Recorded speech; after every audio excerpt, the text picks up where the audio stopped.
Hello everyone. तो कैसे हो आप सभी? आई होप आप सभी बच्चे बहुत अच्छे होंगे।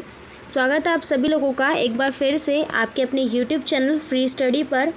आज की जो वीडियो है वो शोर वाले स्टूडेंट्स के लिए ज़्यादा खास होने वाली है, क्योंकि अभी जो रिसेंट में नॉन वालों का जो एग्ज़ाम हुआ था, है ना, जो नॉन वालों का जो अभी एग्ज़ाम कंडक्ट हुआ था, ये उसका सैम्पल पेपर हम लेकर के आए हैं, ताकि जो शोर वाले स्टूडेंट्स अब जो है एग्ज़ाम देंगे थर्ड वीक में अगस्त के, तो वो जो है अपने पेपर को और अच्छे तरीके से आइडिया ले ले कि किस तरीके से क्वेश्चन आ सकता है, कहाँ कहाँ से, किस तरीके से और किस लैंग्वेज में क्वेश्चन बनते हैं।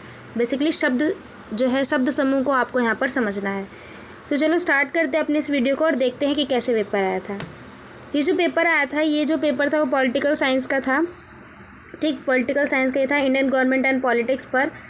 और 75 नंबर का आपका ये प्रश्न आता है। और जैसा कि बताया गया पहले भी, 75 नंबर में आपको जो है पूरा प्रश्न पेपर आएगा, जिसमें से आपको 7 की 8 आपके पास टोटल क्वेश्चन होंगे, जिनमें 4 ही क्वेश्चन आपको अटैम्प्ट करने होते हैं।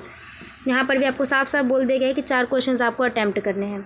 पहला प्रश्न क्या है, देखिए पहला प्रश्न मैंने आपको बताया, वही पेपर आया है जो हमने आपको बताया था। मैंने वही पेपर आपको जो जो यूनिट्स इंपॉर्टेंट बताए थे ना, हम पेपर वहीं से आया हुआ है, जो इंपॉर्टेंट यूनिट वगैरह बताई थी, कहीं से बाहर से नहीं। बस थोड़ा शब्द देखिए आपकी लैंग्वेज कैसे बदली गई है। पहला जो प्रश्न पूछा है वो आपका देखो गांधीवाद को लेकर के है। हमने बताया था कि जो फर्स्ट यूनिट से क्वेश्चन आएगा आ भी गया। तो देखिए फर्स्ट क्वेश्चन पूछा है कि गांधीवादी परिप्रेक्ष्य में जो भारत की राज्य की प्रकृति है उसका विचार क्या है। ठीक, तो गांधीवादी के बारे में आपको पूरा बता देना है कि गांधीवादी उपागम क्या कहता है भारत की राजनीति को लेकर के। ठीक है, तो अच्छे से बता देना है यहाँ पर। दूसरा प्रश्न फिर से बहुत आसान सा पूछा हुआ है कि भारत के संविधान की जो विशेषता है वो बतानी है। आराम से आप 17 से 18 पॉइंट बिल्कुल आराम से लिख सकते हो। तीसरा प्रश्न क्या बोल रहा है, वह बोल रहा है कि भारत के जो प्रधानमंत्री का कार्यालय का जो वास्तविक कार्य है उस व्यक्ति के व्यक्तिगत गुणों पर निर्भर करता है जो कार्यालय में कार्यरत है।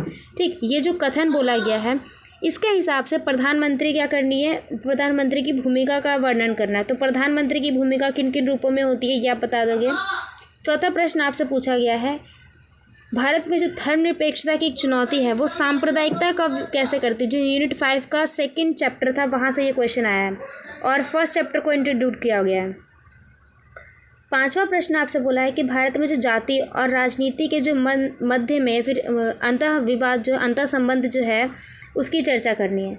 छठा प्रश्न पूछा है कि भारत में नव सामाजिक आंदोलन पर एक लेख लिखना है। अब आप कहोगे नव सामाजिक क्या है, तो ये क्वेश्चन थोड़ा सा घुमा दिया। जो आपने पढ़ा था श्रमिक आंदोलन, ठीक है, किसान आंदोलन, पर्यावरण आंदोलन, महिला आंदोलन, इस तरीके से क्या था, ये सब क्या थे, एक सामाजिक रूप से उभर रहे थे। तो यहाँ पर नव सामाजिक आंदोलन में आपको इन सभी आंदोलन को अच्छे से बताना है।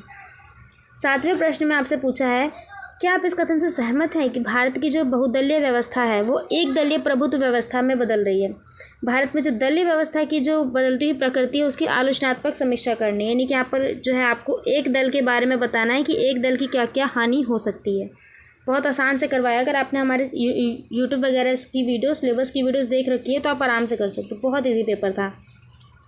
आठवां प्रश्न आपसे पूछा गया, ये जो है आपका उस पर शॉर्ट नोट्स पे है, जिसमें पहला पूछा है कि भारत के राज्य की नीति निर्देशित तत्व बताने हैं। आप बता सकते हो आराम से। भारत में जो सुप्रीम कोर्ट है उसका क्या रोल है, पावर क्या है। भारत में जो है आपको लिबरल अप्रोच के हिसाब से आपको जो है यहाँ पर इंडियन पॉलिटिक्स को बताना है। और लोकसभा का जो अध्यक्ष होता है, ठीक, उसको बताना है, जिसको हम लोकसभा का स्पीकर कहते हैं। तो ये आपका पेपर आया था।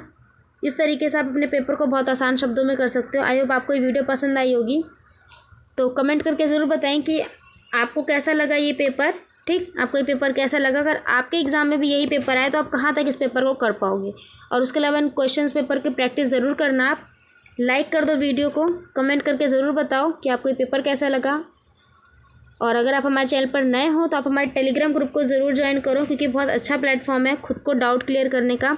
हम लोग आप लोगों के फैसिलिटेटर हैं, तो आपको जहाँ तक हो सके हेल्प ज़रूर करेंगे। तो आई होप सो कि वीडियो पसंद आई होगी। मिलते हैं अगली वीडियो में बच्चों। Thanks to being here, thanks for watching.